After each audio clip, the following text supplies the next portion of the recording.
What's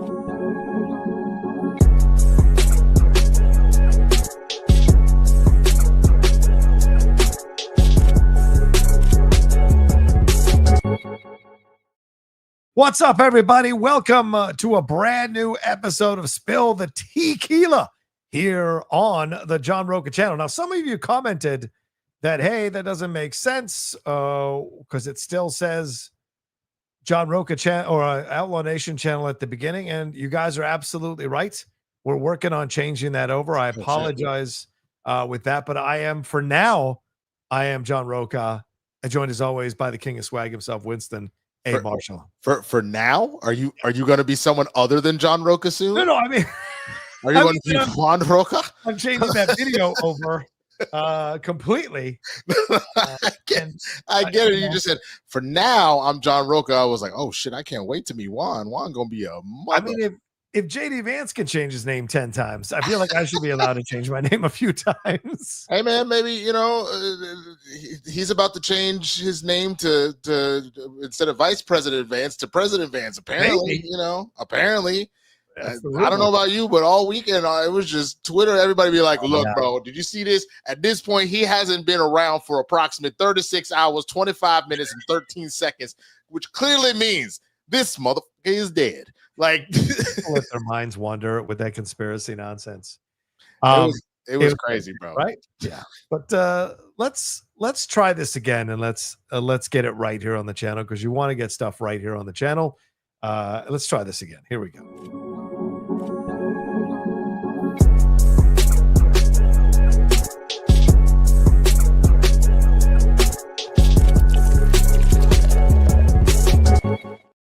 That's how quickly it can happen. That was fast. You know, it also played the pouring sound in the background. I had that added. You added that? Okay. I said, well done. I see. This whole time I thought you had like some crazy editing team. You're like, they're gonna need a full business day to get this corrected. My dude said, y'all, they fixed that right away. But anyway, yes, so it is back. Thank you guys for making me aware of it, that it kept saying Outlaw Nation. I can't always get everything to everything, but like everything will be scored away very soon, and will be fully the way it is. But yes, we are back for Spill the Tequila. It's been a few days since I've done anything on the channel.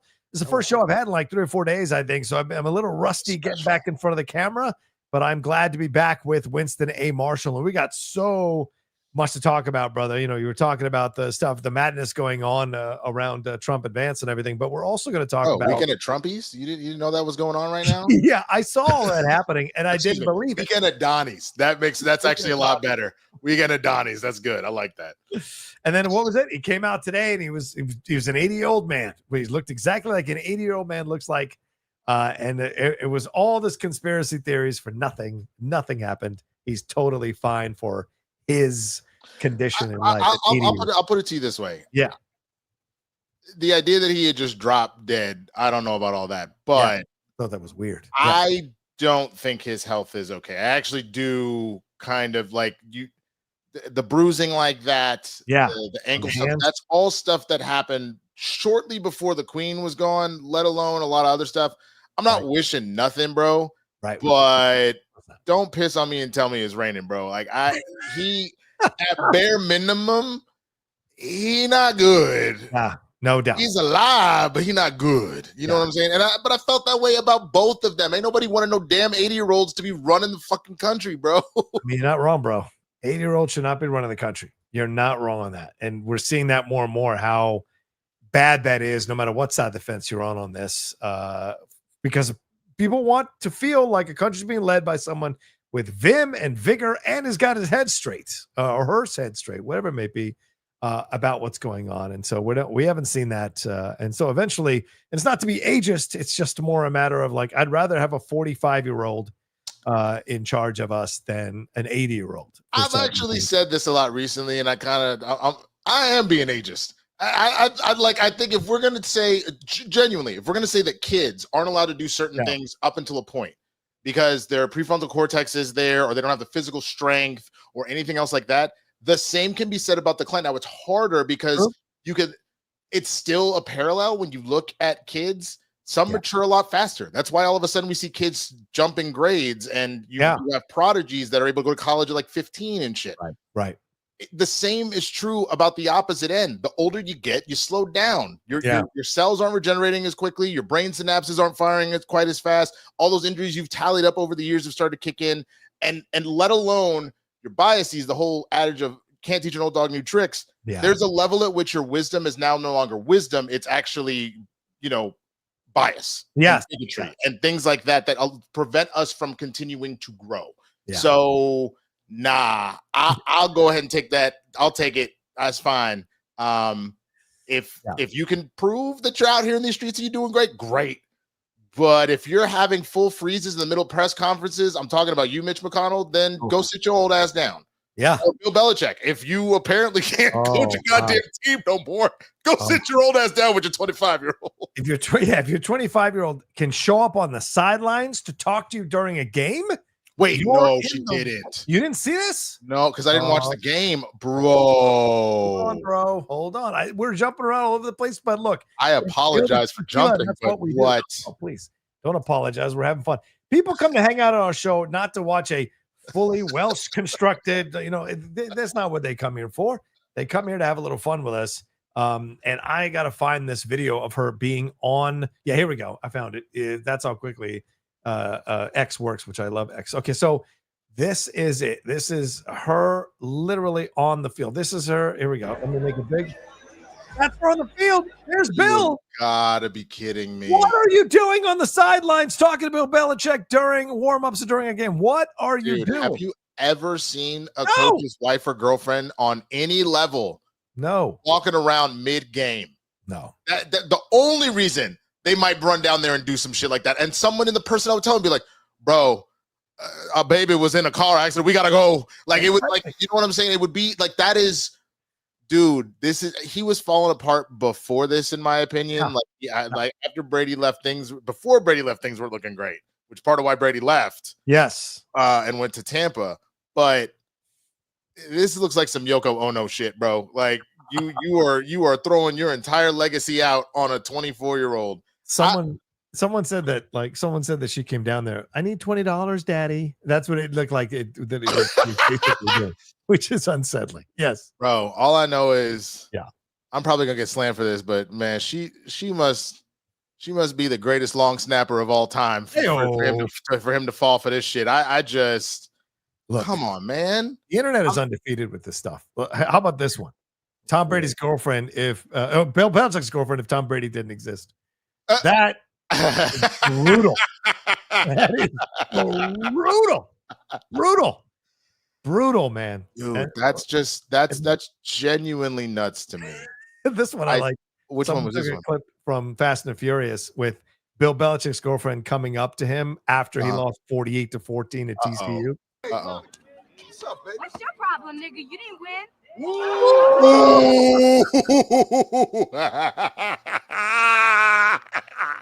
That's good, bro. Brutal, bro. That is absolutely good. And then this one. One more. What else you got? Please feed me. This one, which is the one I sent you, which I think is hilarious, is someone. But Bill Belichick's girlfriend, Jordan Hudson, has reportedly entered the transfer portal. Look, man, I've said this a million times. Love is love. I do think, as long as everything is legal, that age ain't nothing but a number. So look, if they really vibe like that, but when I tell you it looks like a 70-something-year-old with a 24-year-old and the kind of gold digger type manipulation that would come with that, because a girlfriend more close to his age ain't on the field. No, she's not taking questions. She's not this is completely unorthodox. Yes. And this is where that now feels like gold digger elderly abuse because of the weird behavior that is coming out of this. I think there's so much that this is what we've evolved to. And this is the honest truth. Like, the OJ trial is what started all of this. Wait, and I don't mean, I'm not blaming OJ. I'm not blaming OJ. What I'm saying is that the OJ trial, the amount of people that watch that daily, like at work, and their homes. Like, it became must-see television every day. Sure. And because that became a massive thing, that is what inspired TV executives to look at the idea of reality television. And reality television started to slowly creep in. One or two shows, Survivor or this or that, or it was what Real World was the first one. Yeah, Real World, like these little things that were like, oh, reality, see if people like this or not. People really gravitated to it, and then more of it started happening. And then we built to the Kardashians, which exploded reality TV and showed you that you could be vapid, somewhat brainless, and be super famous and an influencer. And Paris Hilton, Nicole Richie, although I think Nicole is actually pretty smart. I like Nicole. But then all these people became influencers. And so we have now the birth of influencer culture, which I think started all the way back at the OJ trial to now. And that we've ended up with Jordan Hudson walking on the field to talk to her man while he's trying to coach them during warmups. And then they lose a game by 34 points, which is embarrassing. I agree and disagree in this regard because the influencer movement that kind of happened and really came mainly from social media, but started with reality TV. Yeah. The difference with OJ, other than the crime and then the racism involved and everything else, he was still one of the biggest celebrities of all time, which that's true. And so that's the only thing that I think is a difference here, is because the Kardashians, what is it that the Kardashians actually do? Like they've made very good business decisions this entire time and have made $1 billion empire. But do they sing? Do they dance? Are they philosophers? Like, no, there's nothing that they actually do as a talent other than garner attention. Yeah, that's the only difference I would say, because at least with OJ, the man was a movie star. He was one of the greatest running backs to ever play in the NFL at the time and things like that. You know what I'm saying? So there was at least something tied to it. Like, we would only put celebrities on a pedestal because they were actually doing something. They were acting, they were singing, they were dancing, they were playing a sport, whatever. So that's the only like minor bit. And then I also feel like the big push into reality TV, yes, it started with the Survivors and the Real Worlds and all that kind of stuff. Remember, it was that first writer strike back in, what was that, 2008? Oh, yes, because they needed content. They needed content. Once they realized, oh my God, not only can we make this for cheap, but people are eating it up. And then it exploded after that. It became every network had some 5 to 10 reality shows they were peddling, if not an entire network dedicated to reality TV shows. Yeah, and it showed you that people could get onto the show who would never have been famous otherwise. Right. They can get on the show and become famous for being vapid or stupid or occasionally cool and great and awesome, but like most of the time, not that really unique or special. And then that's what birthed influencer culture, and social media come along at the time as well. So that's what we've got. And that's what she is. She's essentially taking a shortcut to fame, which, by the way, I'm not blaming her. Go get your bag. This is if people gonna pay for it, get your money. Yeah, you see that old man you're willing to do what you need to do to please that old man to get the access to all things you get. Knock yourself out because he's allowing it to happen. This isn't a guy who is like tied down in the basement and she's taking all of his money. No, he is allowing this all to happen. So I don't blame her.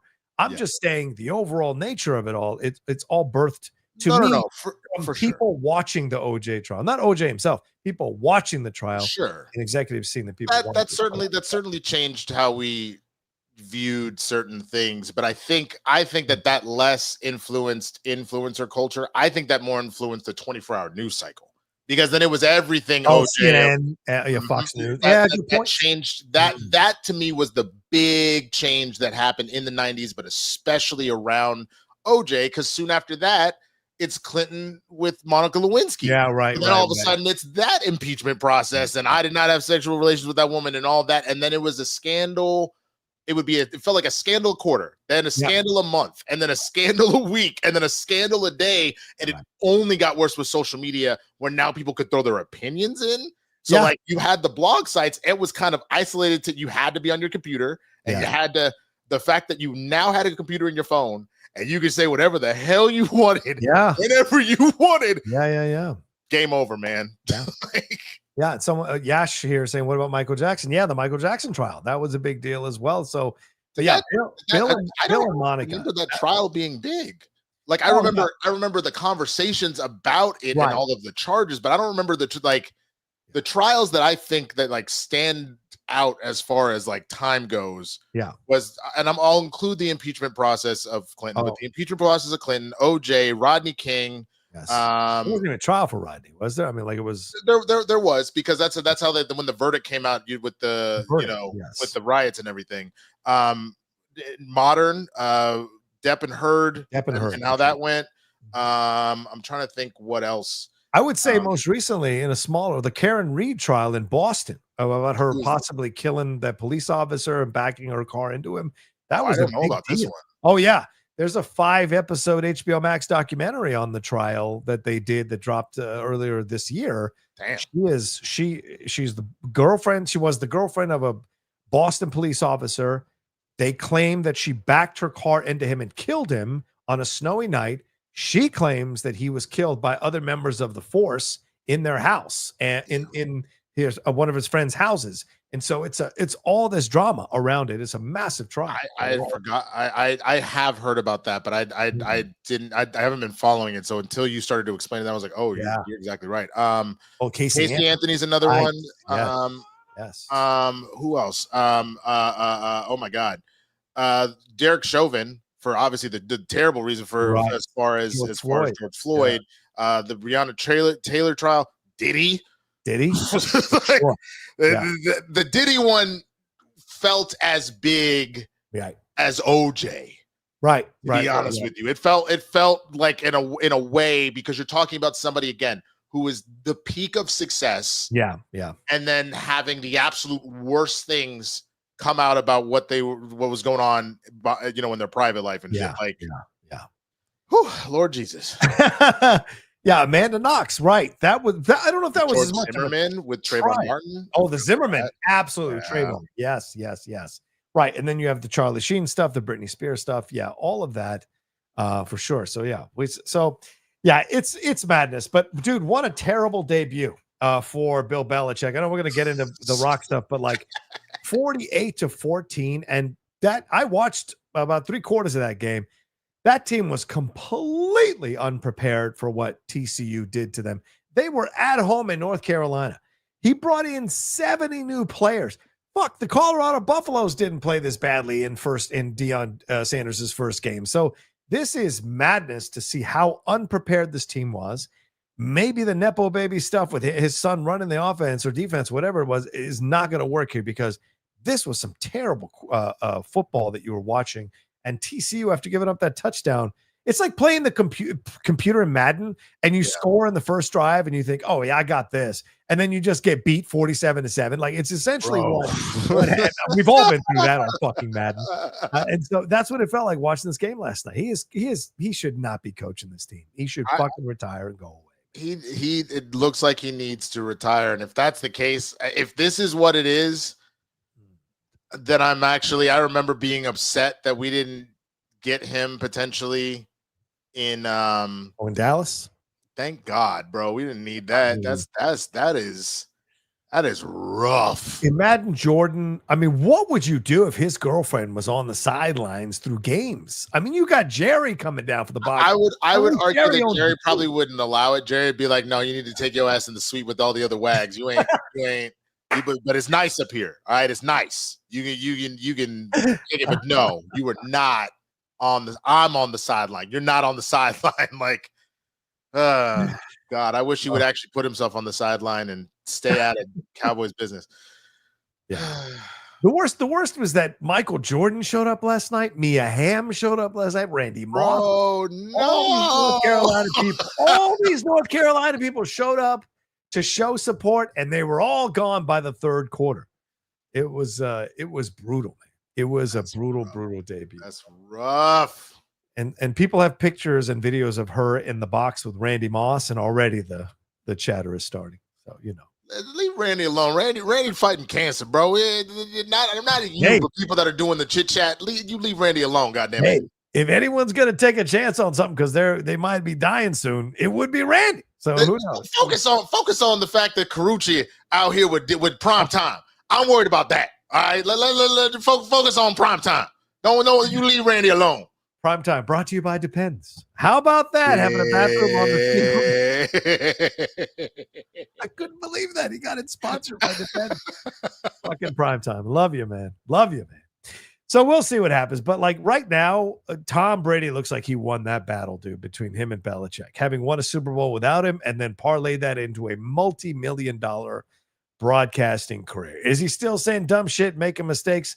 Do they have to do a whole campaign pushing Tom Brady's knowledge of NFL football to get people to stop giving him shit for how much he doesn't know? Yes, but I think he's still won because he's not out here like an old man with a 24-year-old on the sideline. Well, I'm just what's making me worried about the Belichick situation. Not that I love or respect Belichick anything special because I don't fuck with the Patriots as a whole. Right. And there's been enough cheating scandals to just be like, yeah.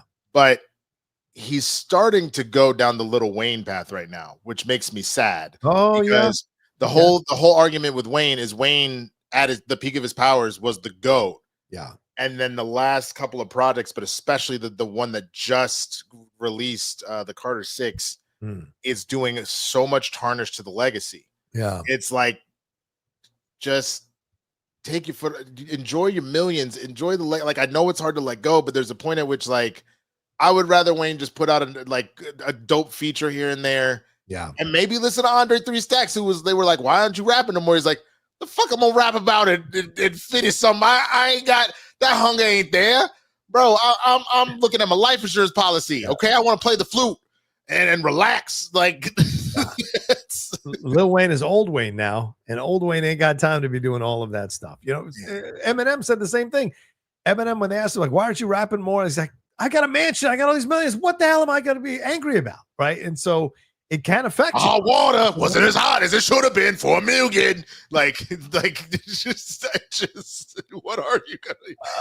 It's funny. It's not to say that rich, successful comedians can't still be funny, but there is definitely a moment where if they don't make an adjustment, they go from being hilarious to being very unrelatable and therefore unfunny. Like I remember Kevin Hart's first special right around the pandemic where he like had people in his basement. He's in his pajamas and he was just essentially just talking about being rich. And I was like, I don't care. Like, I don't. Nobody likes cribs now. You don't want cribs now. Can't do that. Anyway, that's Belichick. Let's move on to the other story. I wasn't planning on starting the show this way, but it worked out because I want to talk about something besides the big thing. And let's get to the big thing now. And speaking of rich people, let's talk about this gentleman here. That is The Rock. The Rock himself has a movie. Now, don't adjust your screens. That is actually The Rock, or as people are calling him now, the Pebble. He is so thin now from working out or what people are saying, like he slimmed down for the movie. It's like the movie was shot a year ago. What are you talking about? But he's slimmed down for another movie? Yeah, possibly. The Smashing Machine debuted in Venice. He was there with Emily Blunt, who, as you can tell from that picture, sadly had some work done on her face. I don't know why. She's so beautiful. Why mess with it? But everyone's got their own journey. But everyone is commenting on how slim he's gotten compared to how big. I mean, look how big he was. And then look how slim he is now. For The Rock, obviously, still a big man. Sure. But then, of course, when the film finished screening, all reports coming out of Venice there was a 15-minute ovation, and The Rock himself was getting emotional about the reaction to the movie. Let's take a look at it. Oh, well, let me take it down. Let me take down the picture, and let's take a look at it right now. This is The Rock reacting to the reception here. Let's take a look. There he is. There he is, wiping a tear away as Emily is proudly looking on. John Krasinski, come get your girl, man, because I don't know, man. The Rock is a good-looking dude.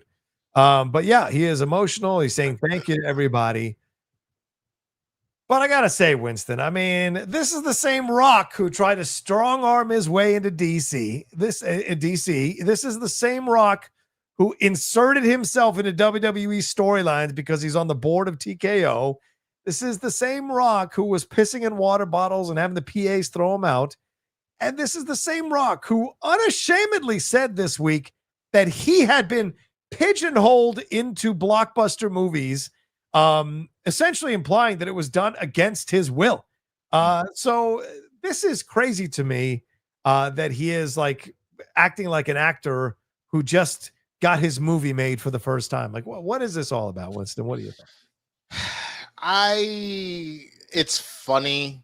I think at the core of that sentiment, there's like some truth there in the fact that consider how he came out of wrestling. So the roles you got put in right away. Right away. But I think what you have to look at how others after him, and maybe that's when he finally opened his eyes himself. Made a transition quicker. So sure, like was, the first major thing we saw Batista get into was Drax, and he did a fantastic job at it. He had some other roles in that vein, but how quickly he was like, no, I'm gonna go do like the Glass Onion, and I'm gonna do God, what was the one where they were the cultists and they knock at the door, knock at the cabin or whatever it was? Knock at the cabin. Yes. He decided to transition into more serious stuff. Cena decided to really go for like legit comedy. Yes, action comedies, but a lot more just straight comedies. Like the dude played a damn mermaid in Barbie.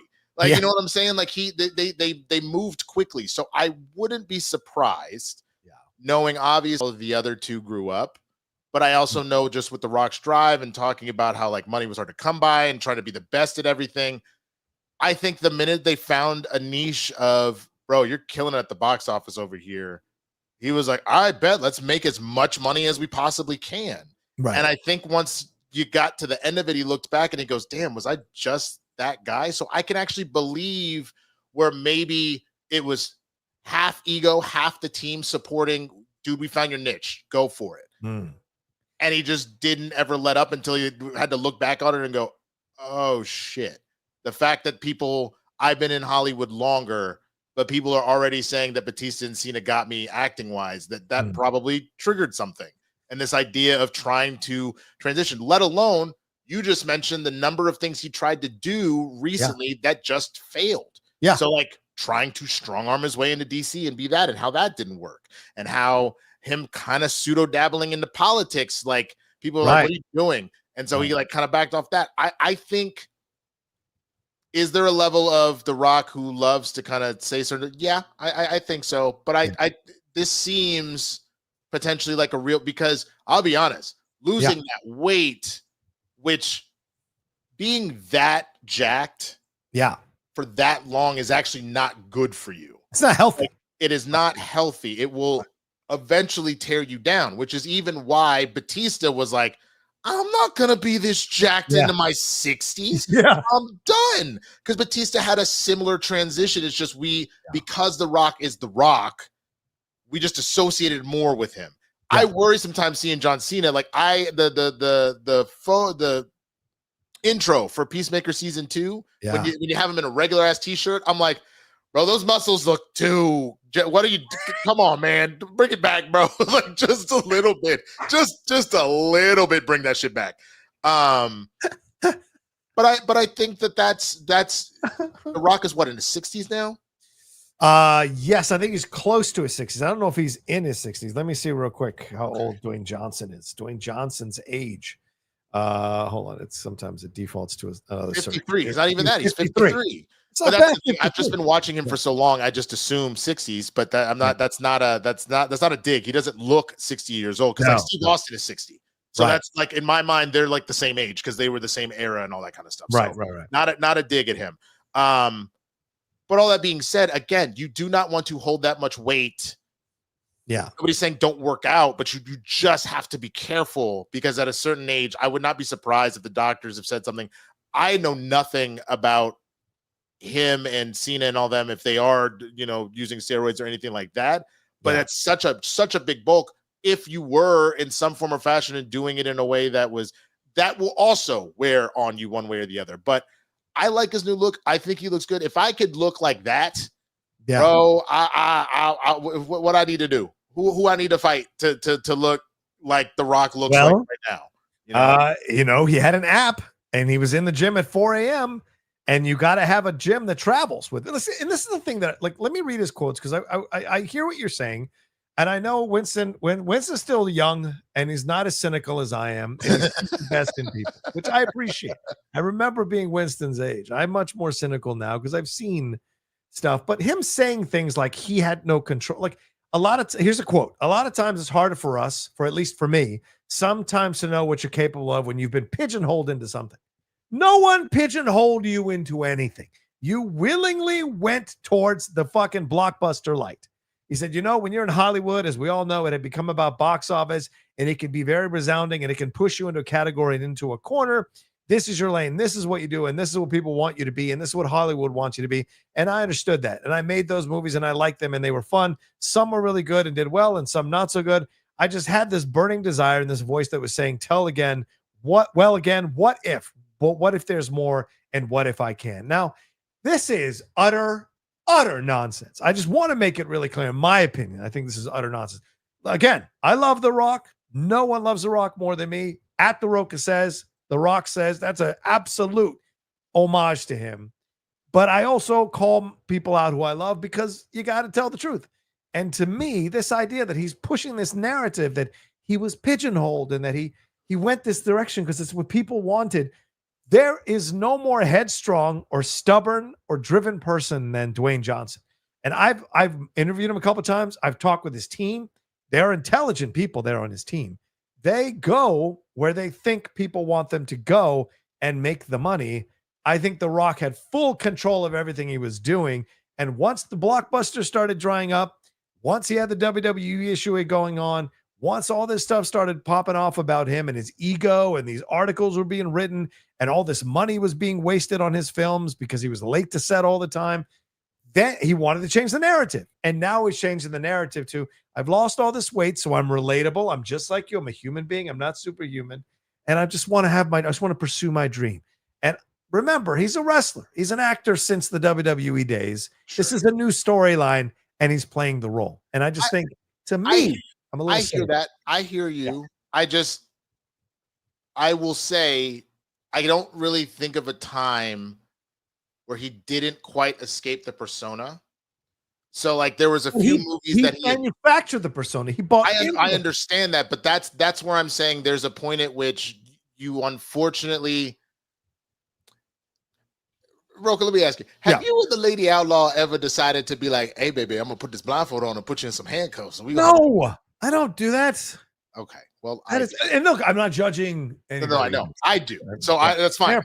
I don't know if there's ever been a moment was because you haven't had that. Sometimes there's a really scary moment where you're like, "Well, this is fun," but I have no idea where the keys are to these handcuffs. Now, I'm saying that I think what ended up happening for The Rock, because think about all the different ways that I know you said that you specifically are I am also a huge fan, but I will give you credit that you probably are a bigger fan than I am.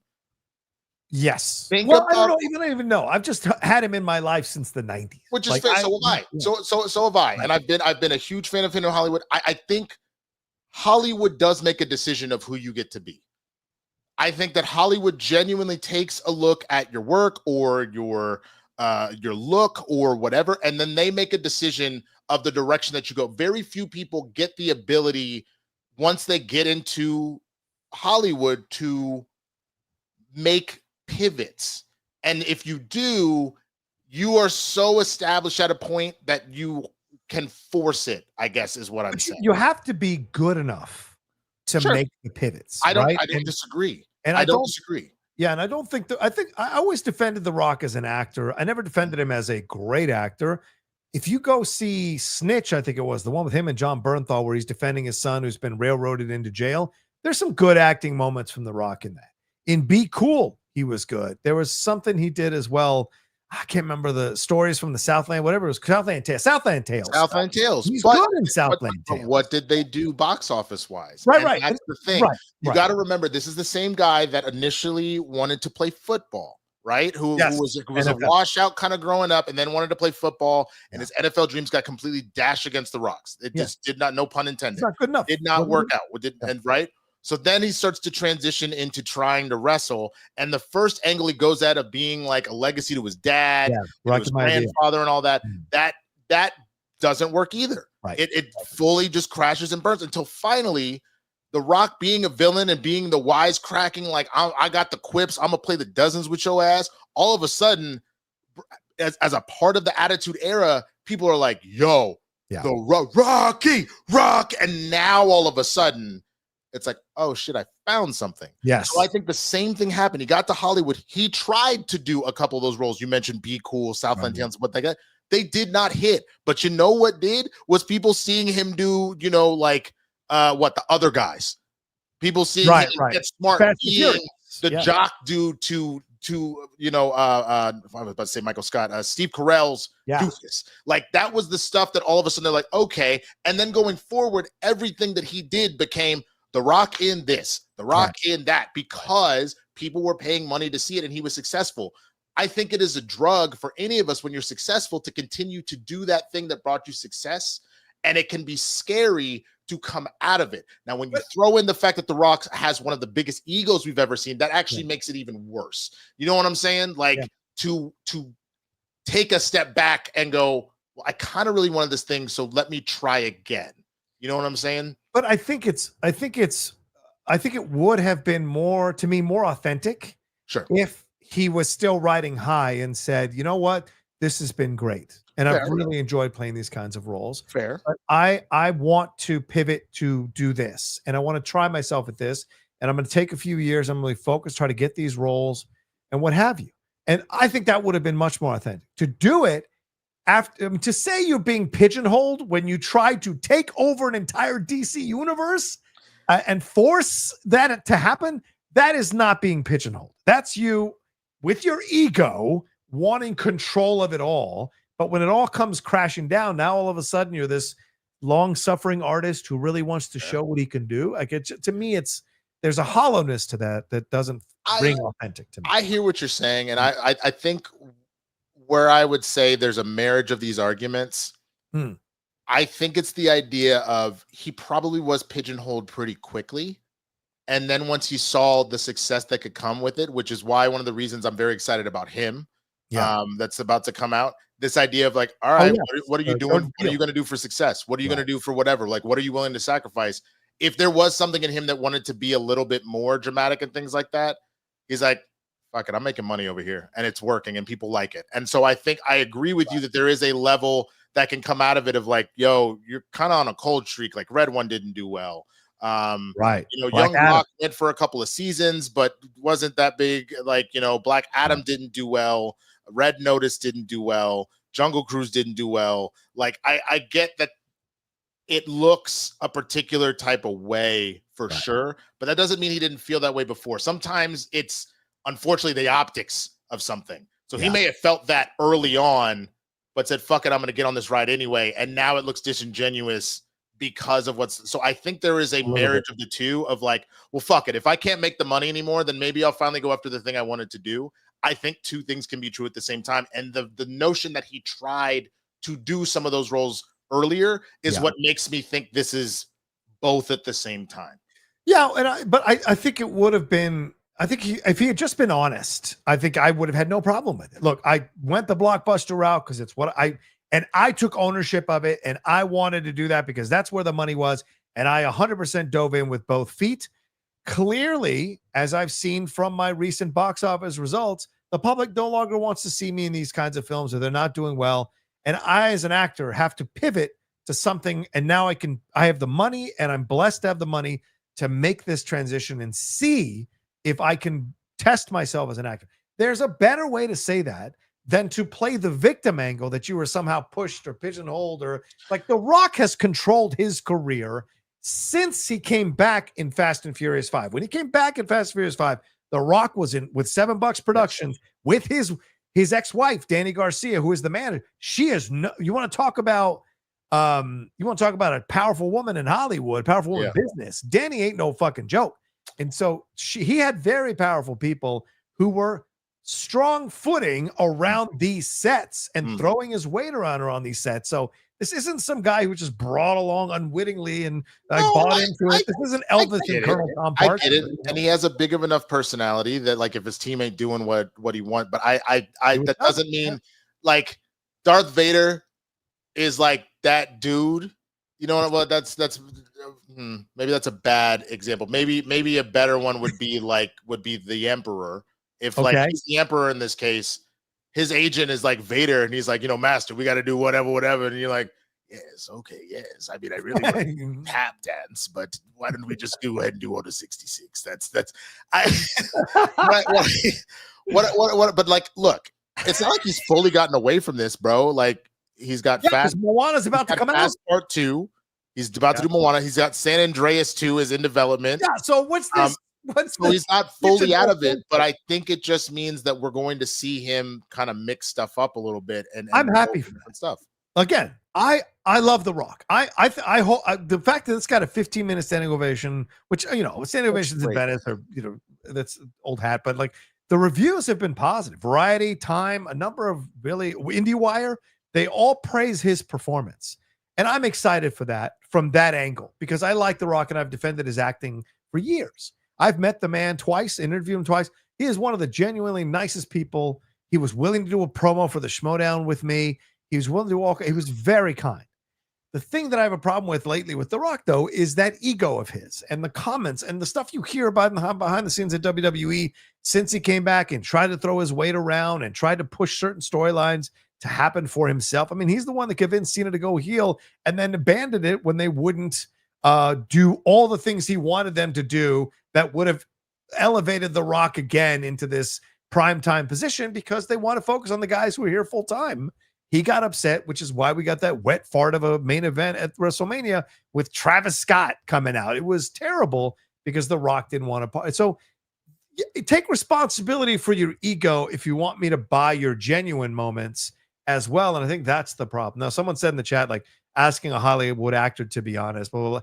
I get it, but I'm still going to want to call these people out for not being genuine because they should be genuine. I think that's going to go farther with the public than some fabricated narrative that's done to conveniently promote what phase of your life you're in. No, I get it. I think it ties back to our first conversation, though. You got to remember what world do we live in now? Like there was a certain level where movie stars, we didn't know as much about their life as we do. The Rock, similar to Will Smith, very quickly understood good way to make money and to build that kind of base out and all that is to let social media be a thing. He is constantly out here doing vids and plugs and all that kind of stuff because it can generate money. So that's part of what I mean by he's never necessarily turned the personality off. No, he hasn't. You know what I'm saying? And I think that might be part of what he's alluding to and why for a while he stopped going by The Rock. He started going by Dwayne Johnson because he wanted to finally separate the two. And be like, I am more than just the care, like, because otherwise you're telling me he's been kayfabe this entire time, his entire Hollywood career is the Hollywood Rock, which he came back as after the first time he left. You're telling me that's what's been going on this entire time.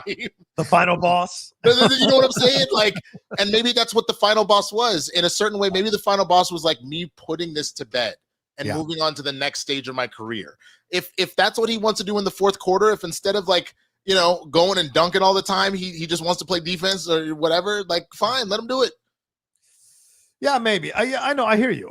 Again, he's got a right to do whatever he wants to do. It's his life and his career. And if he does good work in these films, then I think he's going to get the respect and love that he deserves. I don't know about an Oscar nomination. I think you're going to have to really. Have you seen this movie already? No, I have not. No. Okay. I think there's a lot of movies coming out in the fall that are going to challenge that notion that he could get nominated. But I think he's going to be treated like Jim Carrey was, like other actors were who like could have been nominated in the year they were eligible to. I mean, Jim Carrey should have been nominated, arguably won for Eternal Sunshine of the Spotless Mind, but he wasn't even nominated. He wasn't even nominated for Eternal Sunshine, right? Yeah. And which I think is better than way better than Truman Show. No, I know, but I think both of those performances. It's funny. I was just talking about Leo and how I I really hate that he won for The Revenant. He wasn't bad in it, but like, right. There are other, like when you compare it to the other roles that he's done or been nominated for, grossly deserved it more than that. Yeah. And that felt like an Academy being like, look, bro, we done nominated you a bunch of times, but we kind of owe you an Oscar. Here you go. Yeah. 100%. Because like, to me, I love me some Matthew McConaughey. Ain't no world where him and Dallas Buyers Club was a better job than Leo as Belfort. Oh, 100%. Dude, just the scene 100%. of him using his chin on the Quaaludes, trying to get to the fucking car so he can get home in time. Just that scene alone is enough. You and I are actors. Of course, I'm retired. We're doing it. But like, I'm so glad you bring up that scene, because I said that after I watched the movie. I leaned over to my friend, I think it was Shannon. I said, that is the scene that you should have to be able to do believably to graduate from acting school. Because that is such a, and I mean, actually, you didn't say for the Oscar. You were like, just to graduate from acting school, you have to do that. This good to get a degree to match this scene, because that is a incredible physical performance and vocal performance from DiCaprio. He's never topped in anything else he's ever done. And I agree with you. He deserved it for Wolf of Wall Street more than I also want to laugh at someone saying, let's not feel bad for Leo. He won the next year. It was 2 years later. And again, I stand by what I said. That performance did not hold a candle, in my opinion, to Jordan Belfort. And I'm not out here giving Oscars just because, like, well, I feel bad. Because that to me is why Jamie Lee Curtis won over Angela Bassett. Oh, yeah, man. Queen Ramona, that speech of have I not given enough, just that, let alone the rest of the movie, far outweighs anything that Jamie Lee Curtis did. And if it wasn't going to be Angela Bassett, it then would have been Stephanie Hsu for the same movie and Everything Everywhere All at Once that Jamie won it for. That felt like we love Jamie and she's been around for forever, so here you go. And then they tried to make it up to Angela Bassett by giving her one of the Governor's Award, like Lifetime Achievement ones. And I was like, a lot of them are like, man, we fucked up. You know what I'm saying? So she should have rejected it. She should have rejected it. So I mean, this is a weird year, 2015, right? Because that's Cranston for Trumbo, Matt Damon for The Martian, Fassbender for Steve Jobs, Eddie Redmayne for the Danish Girl. I kind of feel like, which year was this? Sorry, 2015 is when DiCaprio won for The Revenant. Okay, 2015. Maybe you give it to Fassbender for Steve Jobs over DiCaprio for Revenant, but like you said, he was due. You know. Wait. Oh, 2016. Right. Well, the films come out in 2015. Yes. Okay. No, because I was just like, wait, because I was like, I don't see any of those people. I see Eddie Redmayne for The Fear and Everything, Steve Carell for Foxcatcher. I was like, what? Okay. Right. But I don't think he was even nominated for Wolf of Wall Street. Oh, yeah, no, I don't think he was even nominated for Wolf of Wall Street. He definitely was, because he lost to McConaughey. I remember saying that he was going to win for Wolf of Wall Street. Oh, sorry, no, that's 2013. So he won 2 years. It was years prior, right? It was like 2 to 4 years later, something crazy like that. But Cranston, Trumbo, Damon, Martian, Fassbender, Jobs, Eddie Redmayne, Danish Girl. I mean, of those performances, sure, I'll give it to DiCaprio. I mean, maybe Fassbender, because I thought he did a really good job as Steve Jobs, but fine. But even with that being said, like, I wish I could remember all of the roles that were out that year, because I don't even remember every movie that was out. Yeah. Where I feel like I remember being like, yo, so-and-so got snubbed from even being nominated. You know what I'm saying? I'm trying to remember all the movies. Creed was out that year. Ex Machina was out. I thought that was a big one. I was glad Sylvester Stallone got nominated, but like, I was definitely thinking about what Michael B. Jordan did, and I thought that he definitely had that should have been something potentially nominated. Yeah. Straight Outta Compton was that year. Huh? None of those guys were Straight Outta Compton. Straight Outta Compton. None of them. Straight Outta Compton. That was the big one. Especially old boy that played Eazy-E. Yes. Because like all of it, but especially once you got to the AIDS part and he's starting to die and all that kind of stuff. That was what it was. I was shocked that he wasn't nominated, to be honest with you, and thought that he actually had won that, in my opinion. Yeah. Because again, not that Leo was bad in The Revenant. He was fine. He was good. I have seen him knock it, like Gilbert Grape, The Departed, Dude, Belfort. There were so many other roles that I was like, nah, bro. Hell, you should have gave it to him for Django. Oh my God. Like I'm happy for my boy. Right. But my boy should have won for Django. I mean, no lie there. He should be a multiple-time Oscar winner. I agree with you 1,000% on that. Yeah, definitely Jordan Belfort for sure. Because the year that what was the year that Django was in the Oscars? That was I don't know what year was 2013 Oscars, maybe. Anybody know? Yes, the 2013 Oscars. So Daniel Day-Lewis won for Lincoln. Didn't he just win for he was very good, but didn't he just win for goddamn, he wouldn't have even been up against him. I take that back. He wouldn't have been up against him because this would have been a supporting actor. So yeah, it was Christoph Waltz. I thought Christoph Waltz was fantastic, but I honestly thought, because he didn't even get nominated, bro. That's nuts. Yes. I honestly thought that he stole the show. Was him as Candy. And the speech, the smashing of the damn skull and shit, and he's actually bleeding. They finished the damn thing. I mean, it's horrible that you're rubbing your actual blood on Kerry Washington. That's a different conversation. But all of the shit that he did in that, oh my God, that shit blew my mind that he wasn't nominated. Now, if anybody had to win, yes, I'm going to give it to Christoph Waltz. So he's going to win anyway, probably. Yes. Well, no. I see what you're saying from the ones who were listed. But I agree with you. If DiCaprio had been in there, DiCaprio should definitely be in there over Alan Arkin and Argo. Someday we're all going to wake up and realize that Argo was a fine film, but it was not one of these fucking things that should have gotten so many fucking Oscars. And I think DiCaprio is better than Tommy Lee Jones in Lincoln, for God's sakes. There's quite a lot of other supporting actors I think I would have considered for that. But yeah, DiCaprio. I barely remember Tommy Lee Jones in Lincoln. I just remember him being like, "Are we signing the bill?" Yeah, he's the one with what's her face from. I remember he was the one person in Congress being like, "I guess we're gonna free these slaves and stop this war." He was just like, "Are we gonna sign it?" Okay, okay. You already gave him an Oscar. Why he in this list? Zero Dark 30 is that year, and you're gonna tell me that's a way better film than Argo, and you're not gonna tell me that there aren't good actors in that film that could have been put in above Alan Arkin and Argo. I mean, I swear to God. Some of the Arkin stuff, I think Arkin was a really good actor, but he was not. The fact that he even won one is just, to me, sacrilege that he won it over. Was it over Eddie, who was great in Dreamgirls? Eddie should have won it for Dreamgirls. It's nonsense that Alan Arkin won his Oscar for Little Miss Sunshine over Eddie in Dreamgirls. Come on now.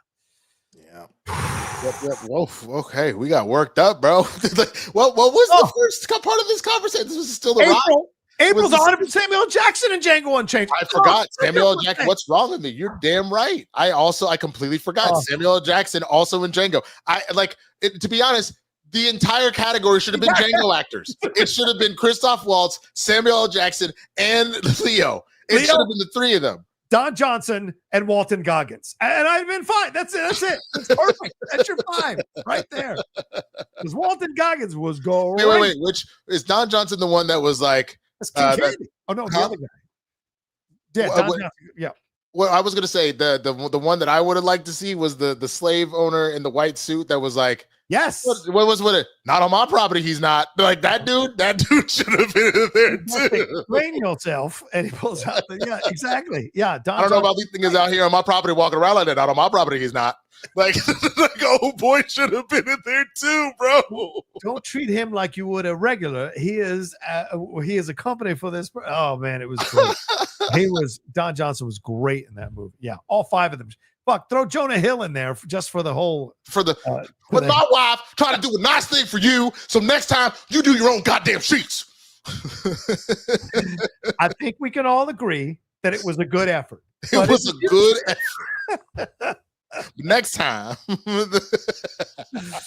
which I will tell you one of the reasons that I really loved the ending of Sinners, it very much reminded me that kind of last moment. It reminded me a lot of Django essentially just going on a tirade, whether it be shooting the wagon to blow up all the Klansmen, or at the end where he's just everybody on the plantation getting shot.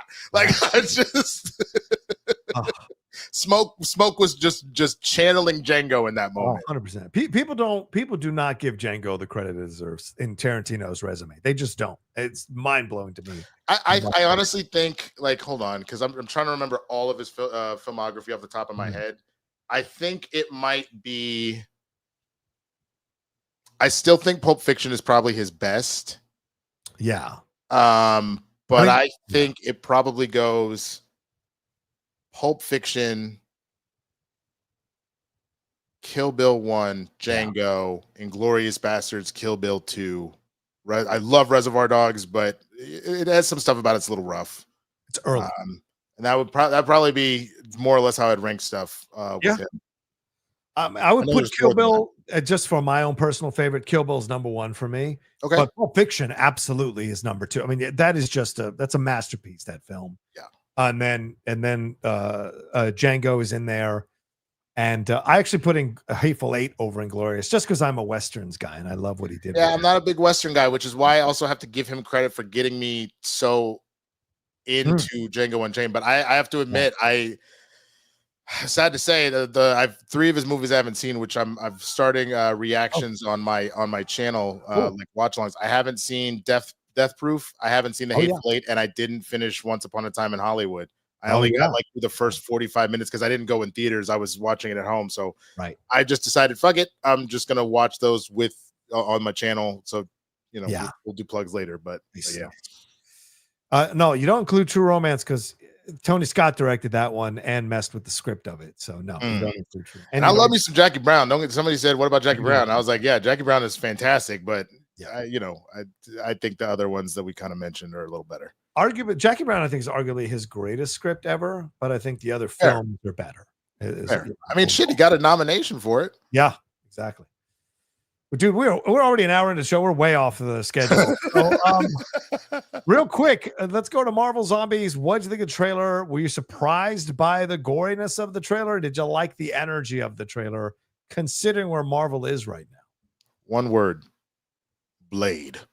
Yes, as that you got me. And the fact that that's what I thought at first. I was like, it looks like Blade. It sounds like Blade. He kind of looks like he's dressed like Moon Knight, and it looks like he is a Blade version of Moon Knight, or Blade Knight. Which I am 1,000% here for.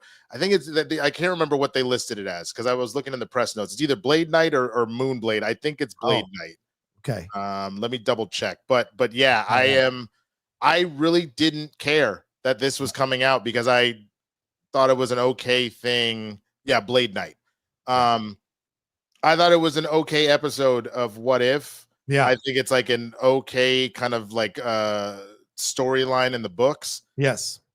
But they picked a perfect song to pair with that trailer. And then on top of it, you added Blade. And obviously this is not connected to the MCU directly. Yes. It's connected enough. Are we actually finally getting Blade? Like that's the question. It's like we're not getting the movie, it sounds like, at least not anytime soon. Like that's that's put on ice pretty indefinitely. Right. But does that mean he's showing up in Doomsday and Secret Wars? That's where my brain went, to be honest. Yeah, I liked it a lot, considering nobody gave a shit about Eyes of Wakanda. That is come and gone with literally no buzz or no footprint or nothing. It's pretty surprising. But this looks fun. This looks great. I love that they're pulling no punches and not trying to safe walk this one. There's going to be blood. There's going to be gore. There's going to be people getting cut up. There's going to be heroes playing zombies.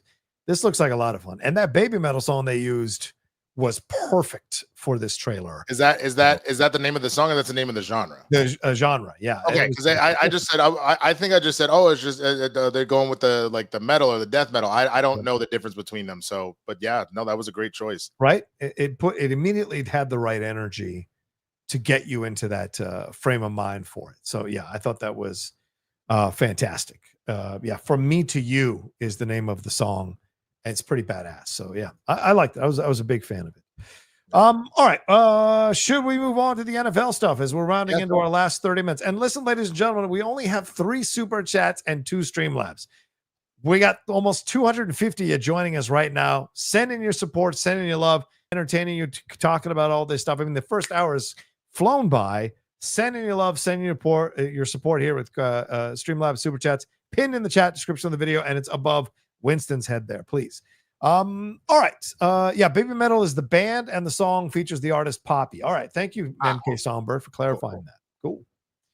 All right. What do you want to talk about with the NFL, Winston? Where do you want to start? What's your feeling on all of this? Where are we at right now with the NFL opening up here in 2 days with your Cowboys taking on the Eagles, and the next night the Chargers and the Chiefs are going at it on a Friday night. Straight away. I mean, look, if the Eagles' plan is to go repeat, they need to beat us like 40-3, which I expect to happen. I genuinely, I don't expect them to win the Super Bowl, but I do expect them to probably make the NFC Championship game or have a surprise out like that almost happened with the Rams. Yeah. Like the round right before, but they're, for a lot of people, the favorite to just go win it all over again. Yes. Didn't have too much personnel change. So I expect us to just get obliterated. I would love to see a quote unquote Kenny Clark stop a Saquon Barkley. Okay, sure. Great. And then now you've got nobody. The one thing that Micah was very good at doing was getting all up in Jalen's face. Yes. And now who gonna do that? Right. So, yeah, I expect us to get blown out in that game. Chiefs-Chargers is actually very interesting. Yeah. I need to see what the new look Chiefs look like. I'm giving them the edge here. Okay. Just because, it is what it is. But if the Chargers, which were kind of silent killers and got better, like both the Chargers and the Broncos, but the Broncos made a little bit more noise because you had the rookie quarterback and Bo Nix be better than people thought he would be. And then all of a sudden, where people thought Sean Payton, maybe he was washed, now we're like, yo, this is the Sean Payton that brought a chip to New Orleans, man. Right. Like, is he about to bring it to the Mile High City? I say all that to say that now that I move on to the Broncos, I think the Chargers have gotten exponentially better here. Okay. And I think they're going to give the Chiefs a run for their money, which they did when they were not good, just because it's a divisional game. So I got the Chiefs winning it, but I would not be surprised if the Chargers pulled it off. Okay. Just speed, looking through everything else. Dolphins should easily beat the Colts. Oh, are you looking at the weekend's games? Yeah. Here, let me bring those up so we can follow along. Yeah. Hold on. Dolphins should easily beat the Colts. That should not be an issue. No good quarterback kind of situation going on.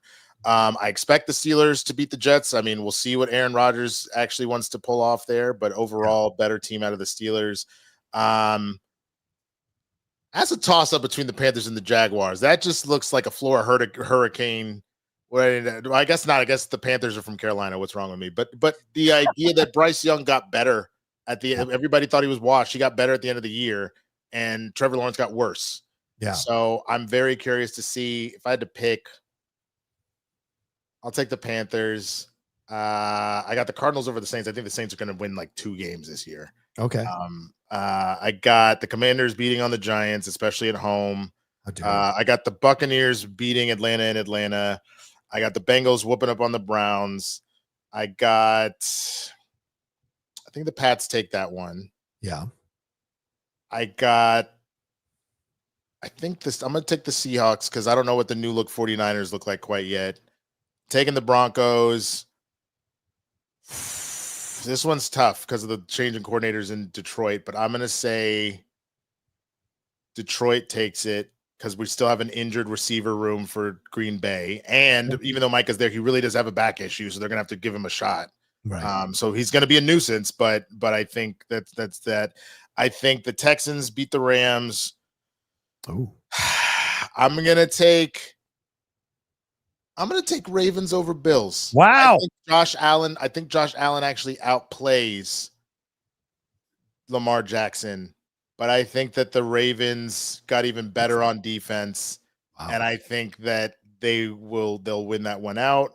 Okay. Vikings over Bears, and then that is the whole week, man. So I'm curious what your thoughts are.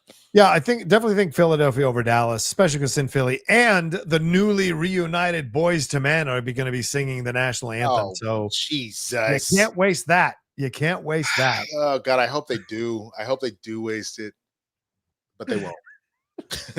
But they won't. Oh, say, can you Shut up. sing? Shut All your right. ass up. Kansas City at Los Angeles. I think the Chargers do, but well, it's in Brazil, so I don't know what. Oh, the Chargers chief is in Brazil. Yeah, so This one yeah. between Travis over here and engagement bliss, and you got to go to Brazil, bro. Yeah. I think the Chargers might actually take that one. Yeah, I think the Chargers will, because I mean, you've got to show a signal of intent. And look, this isn't the playoffs, so beating the Chiefs always take a little bit of time to get back into rhythm. So I wouldn't be surprised if the Chargers get this one because they need it more. They need to establish themselves more. Herbert as well. Tampa Bay and Atlanta. I have to go with Tampa Bay for right now, but I kind of have a soft spot for Michael Penix, and I think he's going to be damn good for Atlanta. I just think Tampa Bay is a stronger team right now. Cincinnati definitely beats Cleveland, whoever the fuck the quarterback is for that, because it's Flacco, but he's probably going to get knocked out. Miami and Indianapolis. Yes, Miami wins. Hands down. Can Tua stay upright this season? We'll see. But yes, they win that game. Vegas at the Raiders. I kind of go with Vegas because I don't. Wait. Vegas at the Raiders. You mean Vegas at the Patriots? Or Vegas at the Patriots. Raiders at the Patriots, I guess I'm trying to say. I don't buy into Mike Vrabel at all. And Drake May is in his second year. You've got a veteran quarterback in Geno Smith. You've got you got Pete Carroll and Geno in Las Vegas now. Ooh, yeah, I just feel like that's point. This is. I think they're gonna beat the Patriots. Patriots have just a little bit farther to go. Arizona absolutely will stop New Orleans because they're so terrible quarterbacks. Pittsburgh at the Jets. I mean, what a way to start the season. Aaron Rodgers back in New York I think the Jets are gonna whoop up on these Steelers. I think they're coming for Rodgers especially because it's a different coach, a different set of players. I think they want Rodgers' ass. And if Rodgers makes it out of this game, I'll be surprised. So you think the Jets are taking it? Oh, I think the Jets are taking it. Yeah. Oh, wow. I think Justin Fields leads a surprise. Because remember, Justin played for Pittsburgh. Right. So I think Justin is going to quarterback swap. I didn't even think about that. Yeah. So I think it's Justin gets it. New York. Yeah. I think my Commanders win, but I don't think it's going to be as easy as people think. I think the Giants, it might be dangerous this year. We'll see. They're not going to be anyone to scoff at. Like I actually predict, which sucks because we did do certain upgrades, but such a loss of Micah like that. I genuinely think we're last in the division. I think the Giants will actually really pass I'll us. be surprised by that. But okay, Carolina at Jacksonville. I think Carolina wins this. I think Bryce Young came on last year and showed that he figured the game out to a degree, and I think they can take Jacksonville even with the new coach and everything. I think it's all gone here, bro. After a while, you just can't get it back. And I don't think Trevor can get it back. Tennessee at Denver. I think Denver wins that one. Bo Nix. The Bo Nix era, mark it down. Bo Nix is going to take this team possibly to the AFC Championship game. Just hear me. I just think there's a feeling like what you say You about think this year. Sean Payton. Yeah, this year. Just like last year with Jaden Daniels and the Commanders. I don't think they get to the Super Bowl, but I think there's every reason to believe Bo Nix, with that defense and that coach, they have a chance to, and his arm, they have a chance to get there. So what do you think is their path to the Super Bowl? What quarterback do they essentially need to not see to make it? Is it, do they need to avoid the Chiefs? Do they need to avoid the Bills? Do they need to avoid the Ravens? Do they need to avoid the Bengals? They need to avoid the Bills. The Bills. The biggest one is to avoid the Bills, you think? Because twice, they had Kansas City twice last year. They could have beat them twice last year. Sure, I agree. A fluke shit, like crazy penalty calls and field goals to bail out. But that's a division rival, so fair. That always can be a little bit dangerous as a trap if you're not paying attention. But you think the Bills over the Ravens and the Bengals? Actually, I do actually. Well, yes, I do actually, because I just think I think they're due. I think they've made a lot of interesting changes, and I think Josh has gotten even smarter as a quarterback. And now he's got a lady love riding by his side. You know this. When you got the right woman by your side, you can do wonders. And I just have a feeling that my boy's going to pick apart these defenses like crazy. But what about I'm praying not, because I took him in one of my more expensive leagues. But what about they talk about the Madden curse. They also talk about the Hard Knocks curse. What about the potential Hard Knocks curse that you might see hit Josh Allen? But hasn't the Bills have been cursed the whole existence for that's a whole different conversation. Jim Kelly got cancer. Like they've been cursed for a long time. That's a whole different conversation, because I will tell you this. I was watching. I haven't watched any of the episodes. So okay, I mean it's good. It's good. I want to watch. Very likable dude. I was gonna say the thing that was very interesting. I was watching oh my God, First Things First, like a clip from First Things First, and they were Okay. talking about what happens if Josh Allen loses to Patrick in the playoffs again. Oh yeah. That would be the 5th time. They're like, if that happens, Josh Allen's legacy in a lot of ways goes in the toilet. They said it's not dead, right? But they said if he were say to get, like, it's not necessarily Super Bowl or bust. If, like, let's say he beats Patrick in the divisional and then loses to Jackson in the AFC Championship, that's actually okay, because you finally got over the only actual hump that you've had, and both of them have been vying to be like, one of us eventually has to get to the Super Bowl. One of us has to be the one to unseat Patrick. If he loses to Patrick a 5th time in the playoffs, they were like, then we have to have this conversation of like, as long as your daddy is still playing, you just gonna be on the bench, son. Like, this is true. I mean, this is what happened with Peyton and Tom Brady. Peyton had to beat Brady, and he eventually beat Brady. Eventually won the Super Bowl, and then of course won it again, basically as a passenger with the Broncos when he went back the 2nd time with the Broncos after getting beat by the Hawks and won. Well, see, the only thing about that though, to do it, he needed to do it, and I think Josh Allen needs to do it for sure. The only thing about that though is you brought up with Brady and Manning, because I think a better example would be does Brady always beat Manning? Manning actually won 3-2 in playoff wins in their rivalry, and like it's just that Brady typically, Manning would fold to other teams in the playoffs. Right. It like wasn't always Chargers. necessary. Right. Yeah, it would just be random shit where, like, dude, what are you were the MVP. What are you doing? Yeah. But he was 3-2 against Brady in the playoffs. So that's the one that someone brought up was oh my God. Marino kept losing to somebody. Marino went to the Super Bowl. Marino went to the Super Bowl. So for that, like that to me solidifies. Is at least get to the bowl. Yeah, you've got to at least get to the bowl. If you're one of these great premier passers, you've got to at least get to the bowl. In the modern era, you have to. Like, if Lamar Jackson never gets to the Super Bowl, I don't care how many pundits try to tell you how amazing he is or was, or blame the team. What? Fuck it. No, nothing. It means nothing. If you can't take these teams to a Super Bowl, it's about you. And I just think that's the situation there, especially when the Ravens have gone with someone like Trent Dilfer to a Super Bowl, for God's sake. So, where were we? All right, San Francisco, Seattle. I kind of go Seattle in this one because I want to see what Darnold can do. So San Francisco's still a little beat up, so I don't necessarily give him a lot of credit just yet. Detroit at Green Bay. I think Green Bay absolutely wins this, and Green needs to win this. If Jordan Love is supposed to be this premier passer and this team is taking the next leap and Micah's coming in, Green Bay's got to win.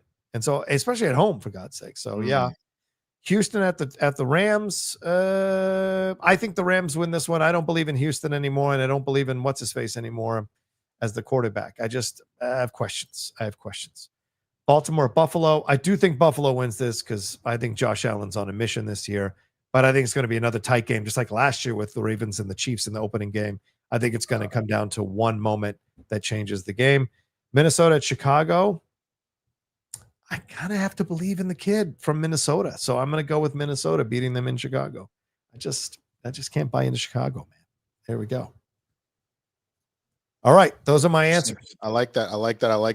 Okay. Because I want to see if I can find that graphic really quickly, but it was a really interesting graphic of quarterbacks that just owned other quarterback, like another specific quarterback. So like Aikman owned Favre.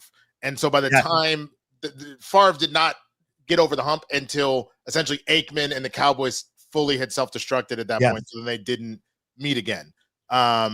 Jim Kelly was always beating Marino. Yep. Until that kind of step back. What I want to say they brought up Steve Young for a minute there. I can't remember who he kept beating, but I'm gonna see if I can find that graphic. It was a really interesting one that I was like, shit, I never thought about that, bro. Didn't he own Aikman? I thought he owned Aikman. No. Who? Young. No, because they got through him to once they got to the. If I remember, it was Aikman won 2 of them for the 2 Super Bowls they won, and then when they lost to Neon Dion. Oh yeah. And then they were like, okay, let's go pay Dion $1 bajillion. Trust me, I just watched that documentary. How did you already forget? Did you finish? Did you finish? I'm almost finished.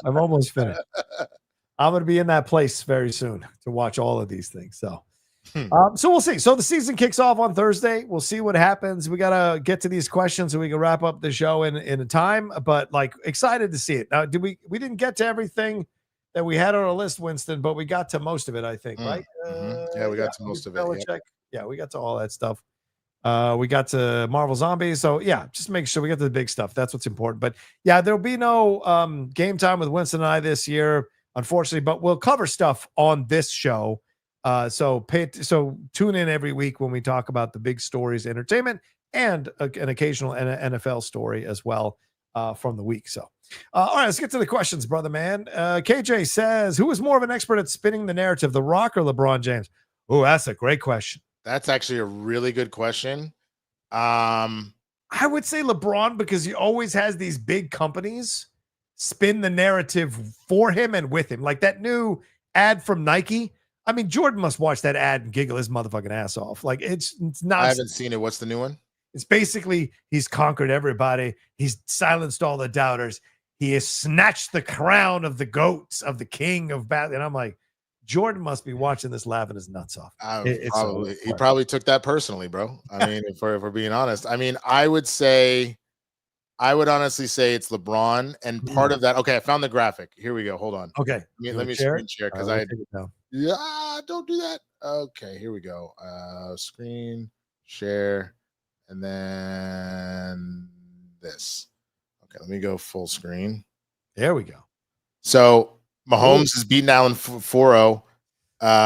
Brady beat Rivers 3-0. Aikman beat Favre 3-0. Kelly beat Marino 3-0, and then Elway over Kosar 3-0. So it was just a really interesting thing that I'd never really thought about. Right. And that was the whole thing. So yes, you were correct. Brady did own a quarterback, but it wasn't Manning. It was Rivers. It was Rivers. So that's the thing. Allen is already in bad territory. He's the only one to be beaten 4 times and never won against Mahomes. If it becomes 5-0, bro, because again, in all of these cases, these are all other stellar quarterbacks here that just one person was your kryptonite, and then that was it. Your legacy is now. Yeah, but Mahomes beat your ass every time. I don't care if you had 2 MVPs, and broke the touchdown record. You could never beat Mahomes when it mattered. Yeah, like that will be your legacy if he doesn't find a way around it this time.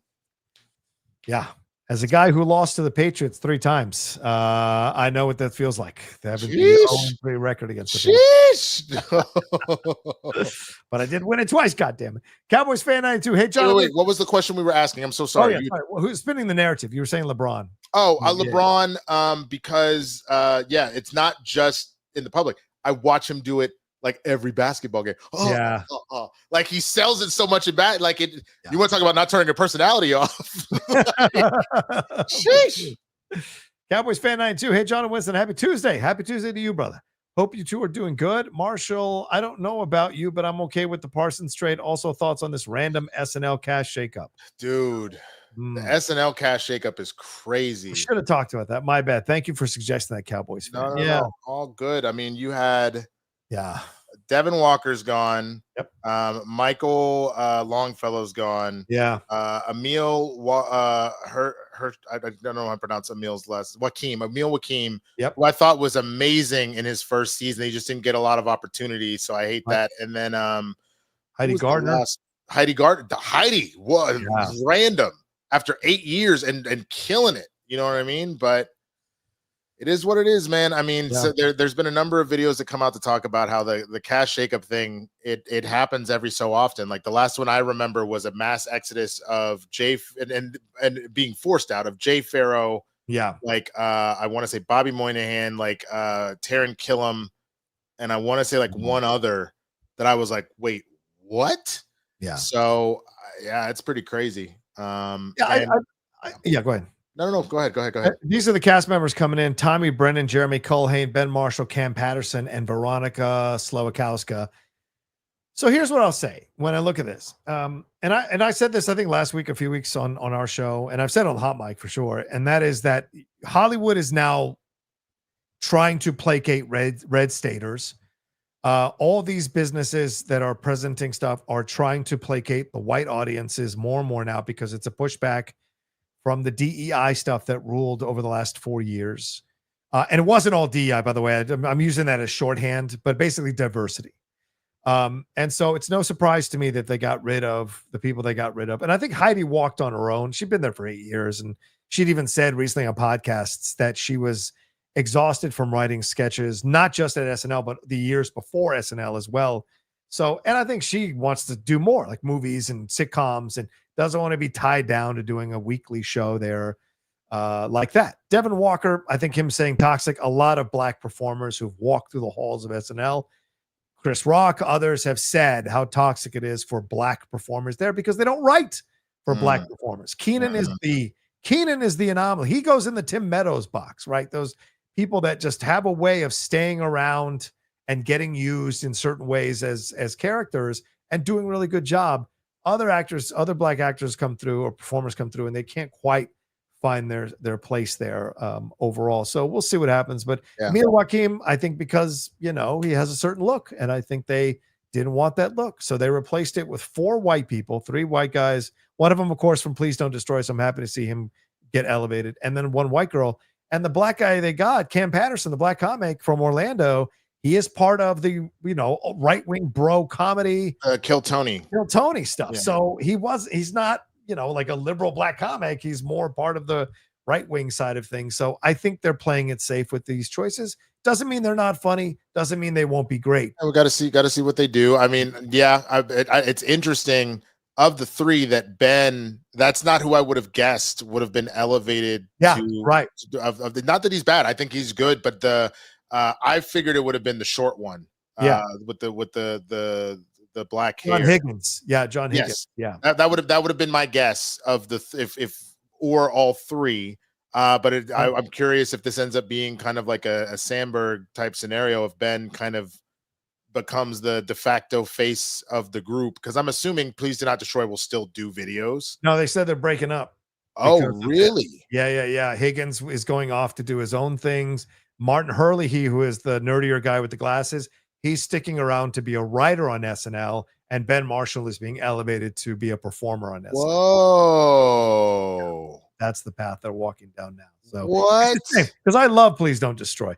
Quietly, I love them better than Lonely Island. Quietly, myself personally. I disagree, but they're also, but again, they're different. They're genuinely different. They get compared because it's a trio of white dudes. Making obscure videos on SNL. Yeah. But I just think that they're very different. That's like trying to compare, I don't know, Eddie Murphy to I don't know. I'd pick another black comic. That's not like Eddie Murphy. D.L. Hughley. Sure. D.L. Hughley to Eddie Murphy. Like they're both black comics and they both say crass things at some points, but they're not the same styling. You know what I mean? Right. That's a great, or see, you know what? Cedric would have been an even better one. Oh, Cedric. Yeah. Absolutely. Yeah. Good call. All right. Let's see what more we got here. KJ, did you watch Woody Allen on the Bill Maher podcast? What are your feelings on Woody and his film career? My favorite is Take the Money and Run. Yes, I did see it, and I saw his comments that he want to direct Trump, even though he disagrees with 99% of what Trump says. But that's Woody. Woody's a fucking nutbag now. My favorite is always going to be Manhattan, even though it's now in retrospect it's a little uncomfortable considering how old Mara Hemingway was and how old he was for that movie. But I love that movie. It's a beautiful movie. But Hannah and Her Sisters is another great one. Do you know any of the Woody Allen movies? Winston, have you seen any of them? Never seen him. My only experience with him, other than him being in the news, was Ants. Oh yeah, Ants. Yeah, I thought you did that. Yeah. April Newell says, "I love this show." Oh, thank you, April. Thank you. You guys make me laugh every week. I look forward to every show. I feel a sense of community with the audience. Thank you. Oh, there you go. Thank you. Love it. Thanks for coming back every week. ES13 says, apparently the story is that Norbit is what cost Eddie his Oscar because the voters hated it and punished him. I still would have given it to him. That's crazy, bro. Yeah. And I think that's so short-sighted and I don't know if that's true because how many actors who are voting have done shitty fucking movies but have been great in other movies. So, Because I'll tell you this right now. One of the things that kind of pisses me off, and I get the argument of like, well, Josh Allen technically had less. It doesn't matter, in my opinion.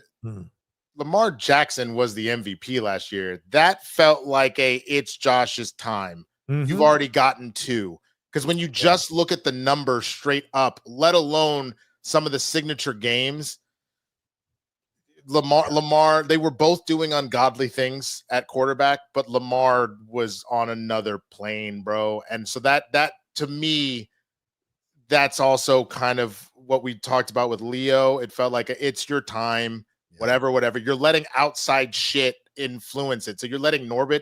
Was Norbit in Dreamgirls? No, exactly. They're not like Norbit was not in the movie. Pay attention to the movie. Yeah. Why does Eddie Redmayne win for The Theory of Everything, and then Jupiter Ascending comes out before the Oscars, and that's one of those worst fucking movies and worst performance he's ever delivered. This is me acting. Terrible. Chris Corcoran, the GOP needs Trump to keep the party together despite his health. Dude might end up like Hector from Breaking Bad, and he'll still be propped up. Hitting the bell. I've never seen Breaking Bad, so I don't. Never seen Breaking Bad. Rocha. I know. I watched the first season, and I haven't made it past the first season. Bro, in all honesty, you probably could make a lot of money doing reactions to just watching Breaking Bad for the first time. It's not a bad idea. I like, especially some of the marquee episodes, like some of the major things that happen in the show. I think you could actually make a shit ton of money reacting to that. I think people would. Not a bad idea. If I'm wrong, folks, let me know. But I think that if he did that people would watch. Okay. Do you edit your own reactions? Sadly, yes. Which is why I'm. It's taking time for me to get there. I'm trying to stockpile as many as I can. I can't pay someone $100 to edit every episode. I would be broke by the time. But that's the whole thing. You would need to. That's where I give obviously credit to because I know Greg was doing them for a while, but then but obviously they have somebody to take care of it, and then same thing. That's something like that. Christian pays whatever in that realm to do that, but that's because it will then turn out. You have to get to a place where you're making enough money from it to then hand it over, right? And I'm not making enough money to do that. Exactly. I'm in the same spot. We'll see. KJ says, did the sports world overreact with Mona McNutt confusing Barry Sanders jersey? Oh, that's right. They said, that's right. Did you see this? No. Yeah, Monica is not an NFL person. Now, she knows about NFL stuff, but she's not an NFL person. But they had that influencer. Who's the black guy with the beard and the glasses? I can't remember his name. He's an influencer. He was on the list of top 20 influencers or whatever. But he was Presky or Drewski.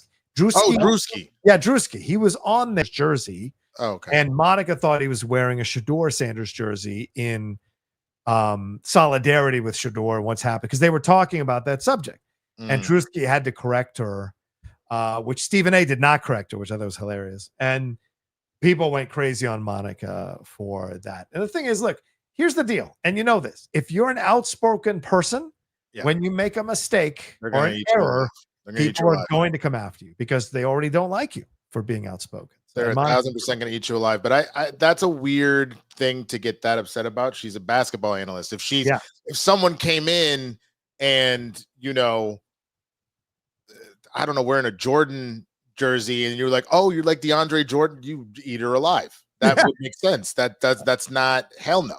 But I don't think that that's fair if, again, both A, being young, and B, if she's not from, I don't think she's from Detroit. I can see it. Whatever. I think that the people love to find a reason to get idiotic. Yeah. Cowboys fan 92 says, it feels like a network overreach by NBC because of all the Trump fun they make. They will be missed. Well, yes, but look, all these businesses are pivoting to try to make money. Like, I wish we could break the idea that businesses do things because it's the morally right thing to do. They don't. They do things that are convenient for their bottom line. And they went diverse thinking it was what the public wanted.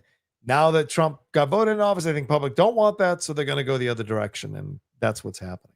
So, I mean, look, it's at the end of the day, it is a money thing, and like it's funny. I think that canceling the Late Show with Colbert, I think it really was a split. I think that it was political based off of the timing of everything that was going on. But then they really did put out the numbers that these late night shows, because of the world of podcasting, which has changed, because the main point of late night shows was interviews. Yes. To be able to get interviews with big names, especially celebrities.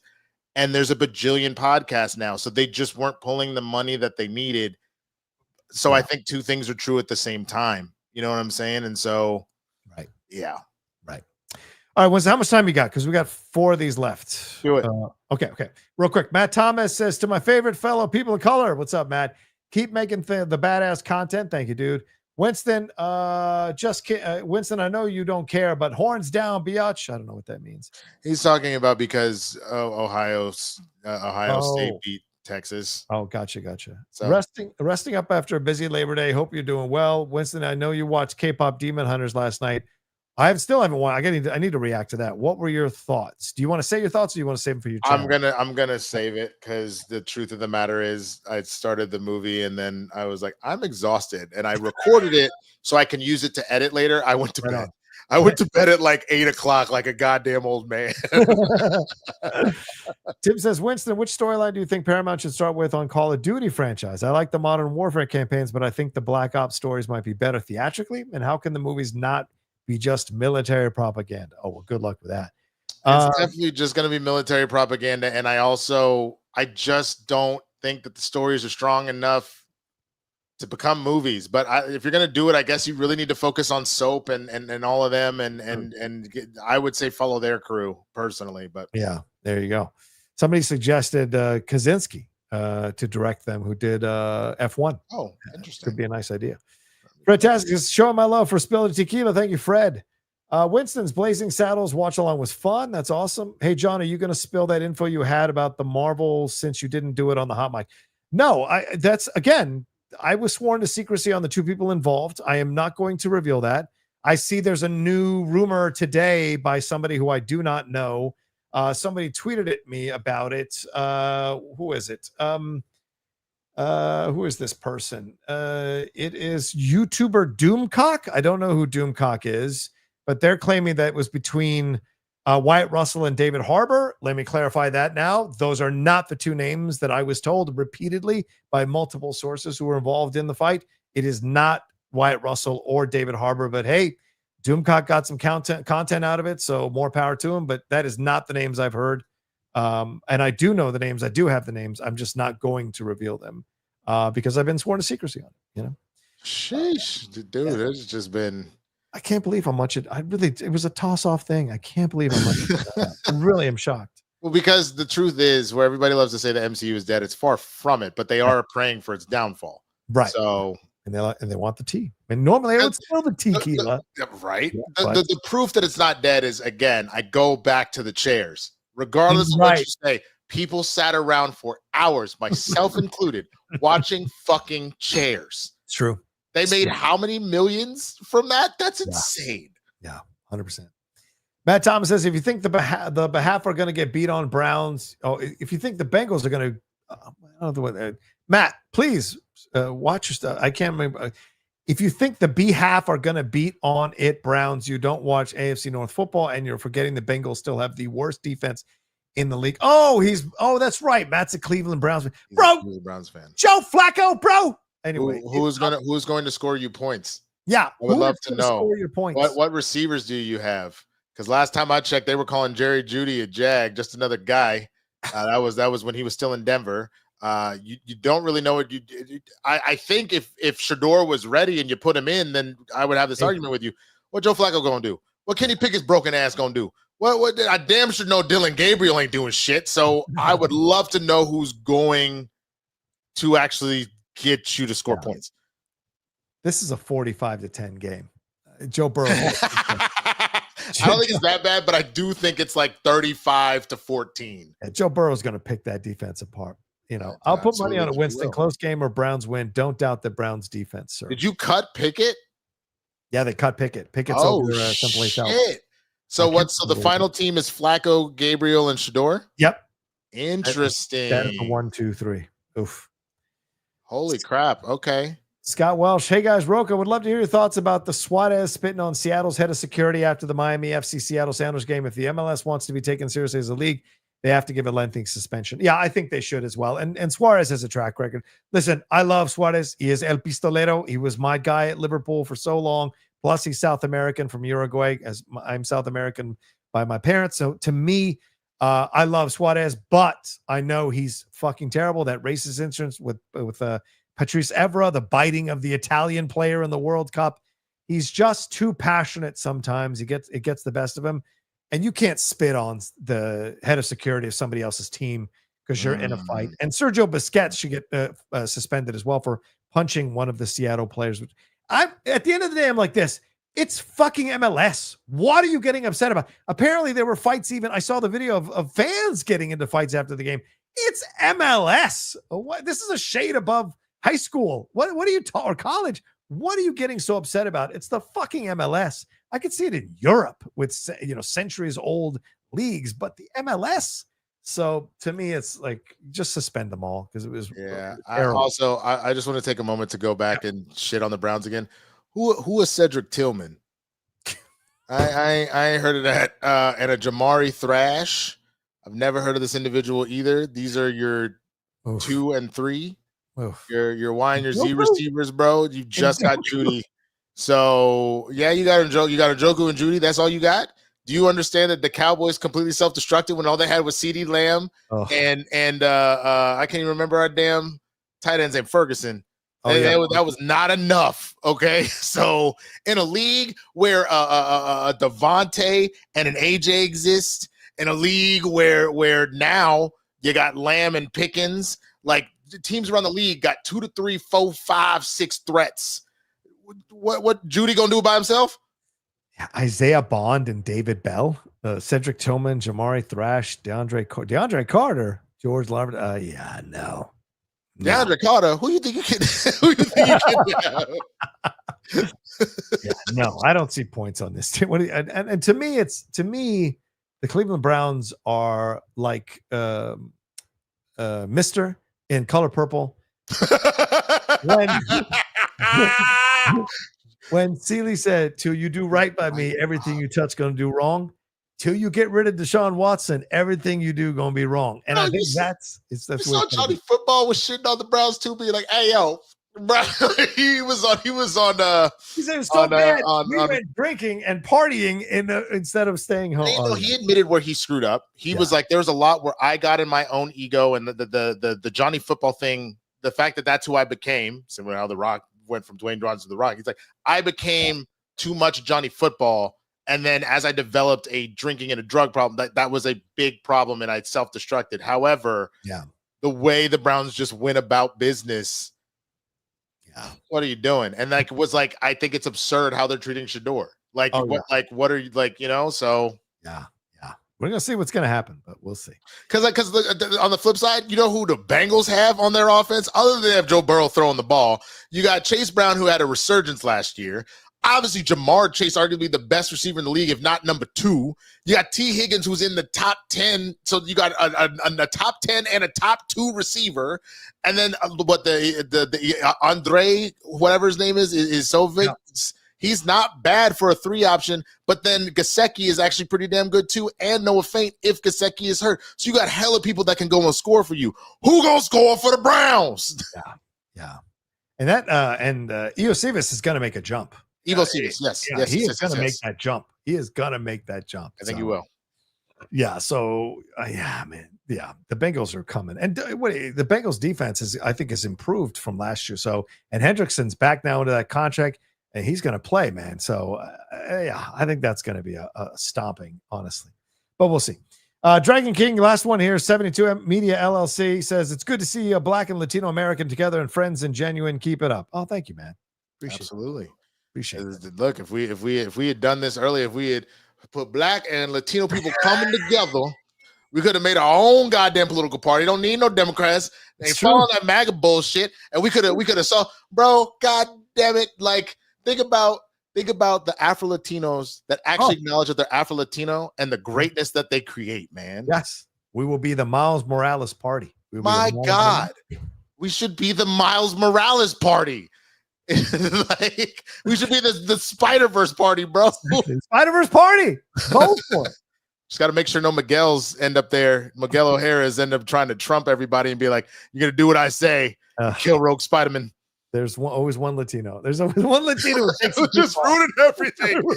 Just sees another Latino. Oh, he half black. Kill his ass. Like, oh my God! Bucket now. We crabs in a bucket. Wait. Is Miguel O'Hara?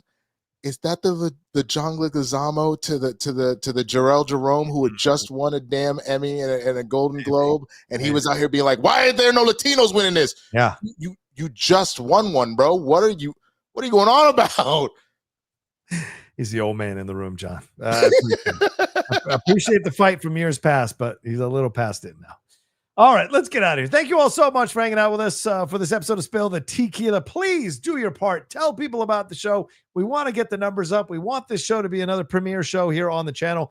Please let people know about it and let them know how much fun you have and get more and more people to come. Tuesdays, 4 p.m. PT Live. We do it every week that we can, so please get them aboard. Winston, another fun show. Please let people know where they can find you and all the other observations and content. Before I do that, I would like to point out that Matt Thomas has just said the dumbest thing I've ever heard him say in the entirety that I've known him. He just said Joe Burrow is a career 5-3 against the Browns. 2 of those were last year. The Browns own Burrow. I'm sorry. If Burrow has won a majority of the meetings, how in the fuck do the Browns own Burrow? That's confusing. Baby, do you know how math works? So if you can find me at the Swaggy Blurred on all platforms, man. I'm gonna be off editing some of these reactions. I'm trying to get K-pop Demon Hunters out by this weekend before my lady gets back in town. But you will see me on Friday with Capes and Cows over with Christian. I'm also gonna start doing reactions with Christian. The first one I'm doing for his channel is Jaws. I've never seen Jaws before. Nice. Don't tell Dan Merle. So we're doing that. And as we announced last week, Blurs in the Hood is back. We will be doing the show on Wednesdays. We're going to start off 2 times a month on Wednesdays and then hopefully up to once a week. But we will keep you informed on that. We're currently in kind of a pre-show, pre-production, getting all our ducks in a row type stuff. So yeah, that is everything that's going on with me right now, man. Respect. Yeah, follow us everywhere. One more thing. The comic shop is out. The comic shop, a workplace web series. It dropped. First episode dropped last Friday. Okay. A special baby Carrots may or may not be in that first episode, and then your boy may or may not be in the second episode. So definitely check that out. Look for the comic shop series as the hashtag, and then you can go to Awkward Virgo. I want to say it's Awkward Virgo TV is the YouTube channel. Nice. For the series. It is hysterical, guys. It is so good, and I'm not just saying it because I'm in it. There you go. Respect.